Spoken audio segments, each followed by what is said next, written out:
New Thought Media Network. We are a global broadcast network of positive music, media, and entertainment, inspiring humanity's evolution along the journey of enlightenment and creating a world of love, peace, empowerment, and prosperity for all. New Thought Media Network. Positively inspiring.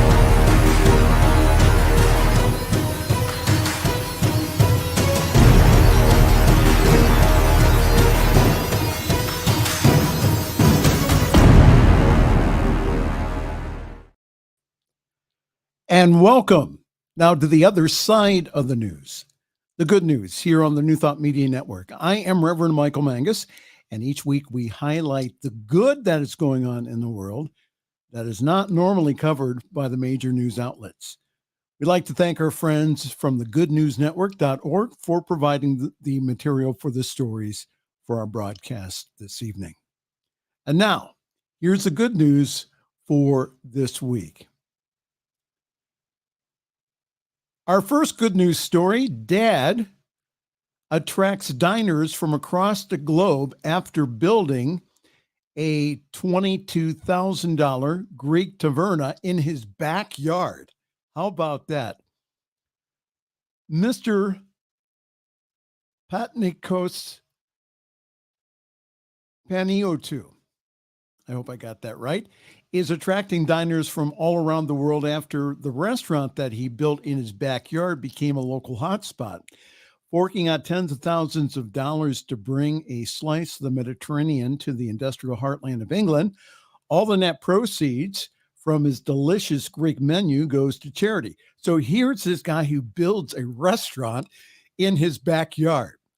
It is called the Lakis Greek Taverna, and despite literally sitting in the 44-year-old's yard, it's fully compliant with restaurant regulations. So now they're attracting visitors from as far away as the U.S. and are typically booked 2 months in advance, serving around 200 customers per night. Luckily, the neighbors don't mind, and they are fantastic on both sides, Paniotou explained. We usually do a street lunch for the locals, and they're great, and they love it that we're raising money for local causes. And we get a lot of support from our local area. He said, my father always wanted to run a traditional Greek taverna from his home, and so it's a way of keeping his memory alive and raising much needed money for charity. The restaurant only serves up homemade traditional food, prepared by Michelle, his wife, and a volunteer chef who works at a Marriott hotel as a day job. Desserts include a range of homemade traditional Greek delicacies, including baklava, my favorite, coconut cake, and Greek chocolate rock cake called doukissa. He said, I'm a second-generation Greek Cypriot, and my mother migrated here in 1974 with my father. They came here on a working holiday, but they lost their home to the Turkish.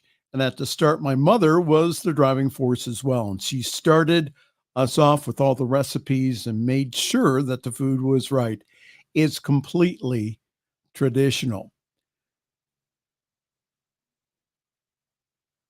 How wonderful to keep his father's memory alive by building it right in his backyard. Our next story is Eagle's parents spend year nursing chick who fell out of a tree, forsaking the new nesting season. This is an interesting story. It once seems to be a never before seen phenomena among the species. The white-tailed eagle couple has skipped this year's breeding season in order to care for a juvenile who broke a wing last year. Hatching in April, unseasonably wild weather blew an eaglet from its nest on the Isle of Mull during the July fledgling season. Its mother and father have spent 12 months nursing it back to health, even going as far as skipping the mating season. Members of the Royal Society for the Protection of Birds in the UK, United Kingdom, recently recorded a video of the miracle chick in flight, soaring on thermal updrafts without an issue, even though its left wing was disfigured from the fall. RSPB officer David Sexton said that he spotted the juvenile in the springtime. Its mother and father were still bringing it fish, even though it was already almost fully grown. He says he's never seen or heard anything like it before in the eagle world. Sexton says, I've also consulted with other eagle experts at home and abroad, and so far no one else has reported this kind of extended parenting for an injured chick.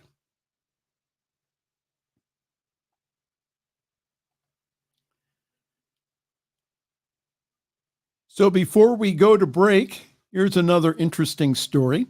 Hobbyists restore steam locomotive to pristine condition as it puffs down the track for the first time in 44 years. It's easy to be romantic about trains, but typically that does not grow into a hobby, at least for everyone other than Ian Smith from the Scottish Highlands. Smith and a small group of volunteers have spent the last quarter of a century restoring this Class 2 6.0 engine to working order. And after years of elbow grease and weekend tinkering, they finally got to watch it huff and puff down the tracks again. The train, affectionately known as the Carmelite Pilot, was built 75 years ago, and it spent a majority of its working life carrying passengers in Scotland between Angus and Fife, which is a journey of around 90 minutes. Ian Smith admitted, he says it's a very emotional thing to experience and see it up and running again. A former London Northeast Railway engineer, Ian Fisher, bought the locomotive after getting to know one of the former drivers. So as a retirement gig, the locomotive was added to a railroad museum in Dundee and then sent to another railway where it operated on a heritage line. Eventually, though, a problem put it out of action and it returned to Fraser's ownership in 1989. 14 years later, Mr. Fraser died, but in 2000, the volunteer-led Carmelite Pilot Company was formed with the intention of fully restoring the locomotive. Much of the work was done in Scotland, where it sat alongside other heritage locomotives. Receiving a fresh coat of paint according to its original specs, it now lives again, relying upon dozens of parts that were custom made because replacements were impossible to find. It was like a big, gigantic jigsaw puzzle, building it at our site at one time.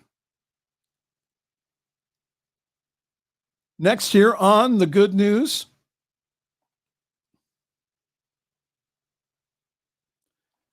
we will hear from about a billionaire who went ahead and gave $1 billion for free tuition for doctors.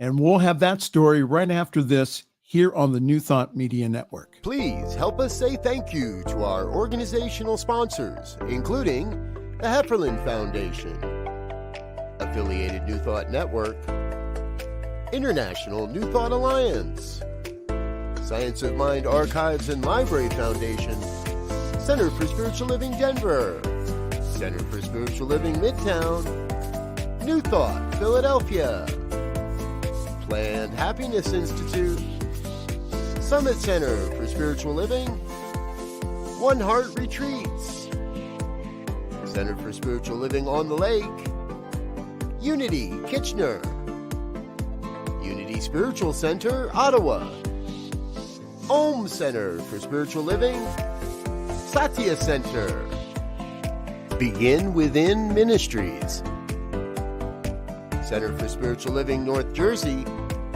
Unity of Savannah, and the Center for Spiritual Living Seattle, as well as all of our individual donors. Thank you for being part of the New Thought Media Network. Please like, share, and subscribe. New Thought Media Network, positively inspiring. The New Thought Men's community proudly presents New Thought Men's Summit, Foundations, an online conference, September 22nd through 27th. Register today at www.newthoughtmens.community, featuring 22 New Thought speakers, ministers, and visionaries, sharing their wisdom of modern spiritual masculinity. New Thought Men's community, empowering wholeness, centered in spiritual living. And now we're back to the good news here on the New Thought Media Network. Michael Bloomberg donates $1 billion to provide free tuition for future doctors at Johns Hopkins. Interesting. Bloomberg Philanthropic announced on Monday a new $1 billion gift to make medical school free at Johns Hopkins University for a majority of the students, while also increasing financial aid for students at its School of Nursing and also public health. The announcement was made in Michael Bloomberg's annual letter on philanthropy in the Bloomberg Philanthropies 2023-2024 annual report that was released today. Nearly two-thirds of all students that are seeking an MD from Johns Hopkins qualify for financial aid, and future doctors graduate from Hopkins with an average total student debt of around $104,000. Now, beginning in the fall of 2024, Johns Hopkins will offer free tuition for medical students coming from families earning less than $300,000 a year, which represents around 95% of all Americans. On top of tuition, Johns Hopkins will be covering living expenses and fees for students from families who earn less than $175,000 per year. This is the second of two 10-figure donations from Bloomberg to Johns Hopkins, having already contributed a historic $1.8 billion to Johns Hopkins in 2018 to try and ensure that undergrad students are accepted regardless of their family's income, permanently establishing need-blind admissions. So that gift lowered the net cost of attendance, the actual cost that most families pay, by 40%, and has had a transformative impact on the makeup of the Johns Hopkins student body. Last year, the former mayor of New York donated over $3 billion to charity, making him one of the most prolific American philanthropists this year. Not all of the billionaires are shooting rockets up in the sky. Our next story comes from South Korea. Contest winner turns bridge into the longest walking art gallery in South Korea. The Metropolitan Government of Seoul, South Korea, has just concluded a contest to redesign the lower deck of a famous city bridge, awarding the first prize to a Dutch firm that wants to turn it into an art gallery and cultural space.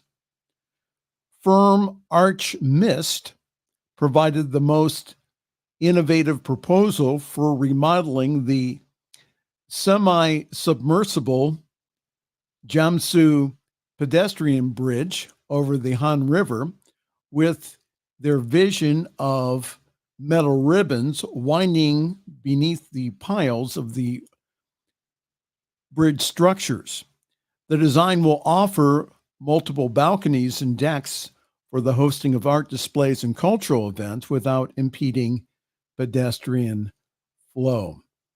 Built in 1979, the Jamsu Bridge occasionally floods, but for decades it's also been hosting events including food trucks and also shows, weather permitting. It was eventually arched in the middle to allow for boat traffic to pass underneath, and is now combined with the fountains and light show, promising to be a center of attention in the metropolitan in the in the glittering city of 10 million people. There you go. Next on the good news, picking up litter and getting free stuff in Copenhagen this summer through eco-conscious rewards program. There's never been a better time to plan a summer vacation in Copenhagen. 2024 is set to be the largest tourist season on record, with people flooding to the popular destinations in Italy, France, and Spain, in such numbers that city governments are raising tourist tax and even discouraging visitors with strict controls on behavior, tour group size, and also rental property numbers.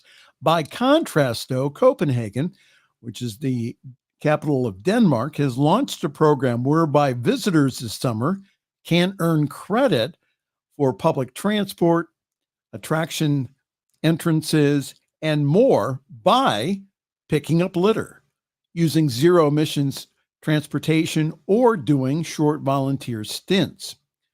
Rather than penalizing bad behavior, Copenhagen wants to invite good behavior by installing its visitors to the values and habits that makes Copenhagen one of the most environmentally sustainable European capitals. At the moment, the program, which is called CopenPay, is running on a trial basis for the month of July, and a GPS map of the city with all of the restaurant services and attractions that accept these eco credits, highlighted with the address, which also includes what you must do to earn them, as available on the website. Now, wouldn't you like to go to a city like that and get credit for picking up trash or doing good things like that? Huh? This is the good news here on your New Thought Media Network. Our next story I found amusing. A mystery group prowls town conducting mischievous kindness. And what they did was they were stealing, restoring, and returning garden gnomes. Mischief reigns in a small Canadian community after a kidnapping left a man's garden vacant of 10 ceramic garden gnomes that resided there. I bet you it was Wayne Baldwin who took them.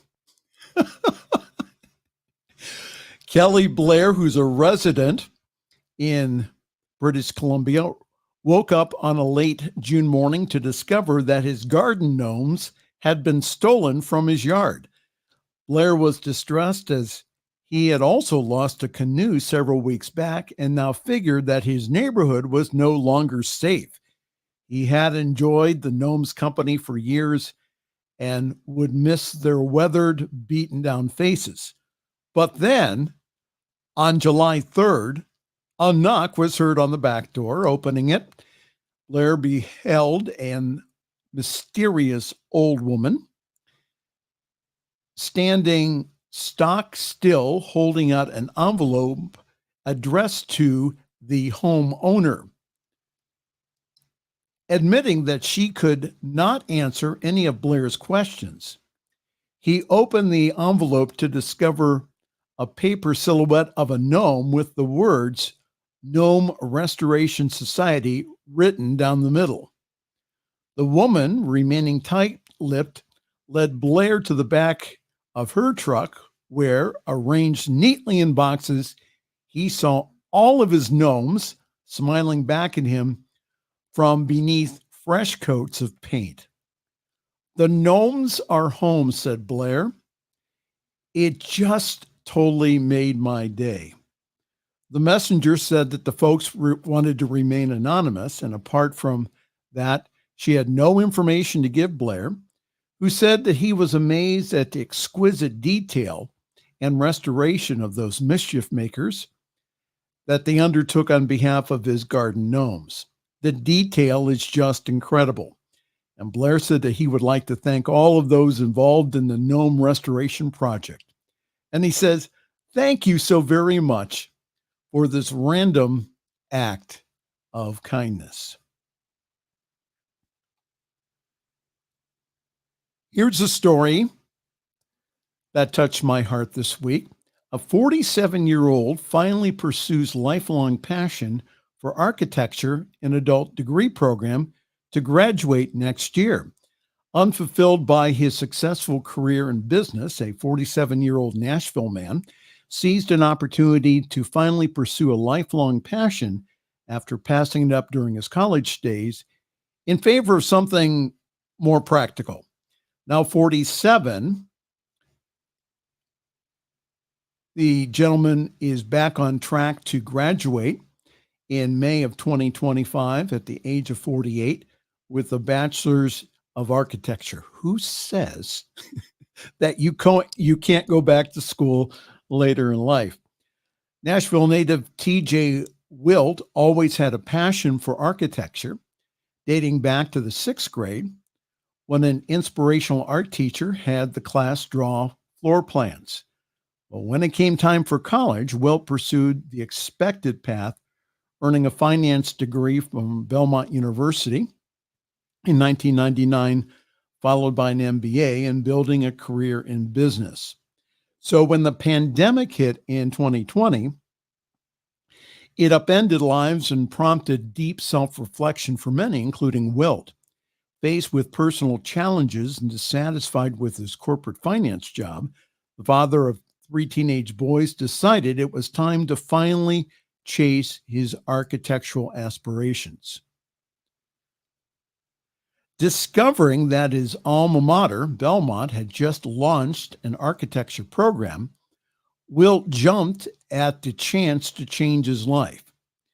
The adult degree program provided a 40% tuition discount and also credit for prior coursework.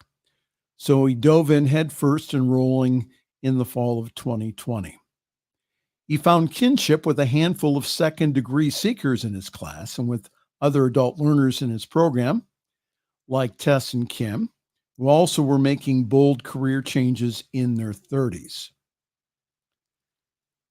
Looking ahead, Wilt is expected to explore his love of mid-century modern design and sustainable housing, especially using, of all things, shipping containers. But while he dreams of designing timeless residential projects, his recent studies have also cultivated an appreciation for commercial architecture. He says, "I don't want to build anything that's going to be torn down in the next 10 years. I want something, whatever I build, I want to have people look up and say, oh, that's going to stay there for about 100 years or 200 years or more." So when Wilt dons his cap and gown next spring, he'll be realizing a childhood dream, deferred but never forgotten. And he'll be showing up with his teenage boys and himself and shows that happiness and purpose are always within reach at any stage of life with a little faith and a little hard work. If I can go back and get my master's degree at 57, then anything is possible. We will have next here on the Good News our hero of the week after we take a pause for these messages.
And this is the good news here on your New Thought Media Network.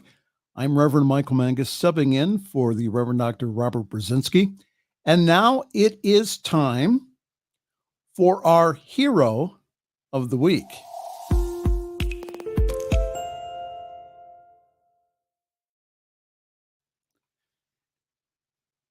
And here's a story that really touched my heart. This was first reported during another show that I produce called Rockin' the Love, in which they have a good news portion.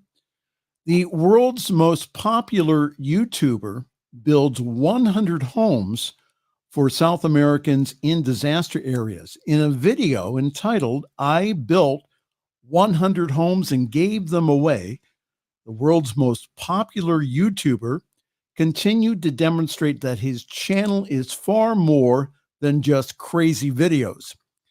James Donaldson, also known as Mr. Beast, has, get this, 300 million subscribers, and they tune in to watch him perform all kinds of crazy stunts and in general do crazy things like shredding a $500,000 Lamborghini and hiring a real assassin to try and hunt him down.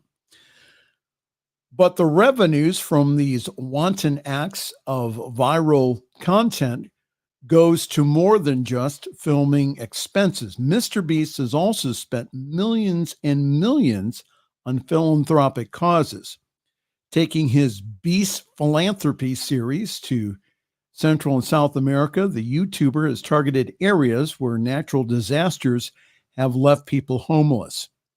In Jamaica, a family living in a rural mountainous area lost her home in a landslide. They got a brand new modern home, as did other families whose house was flooded every time that there were heavy rains.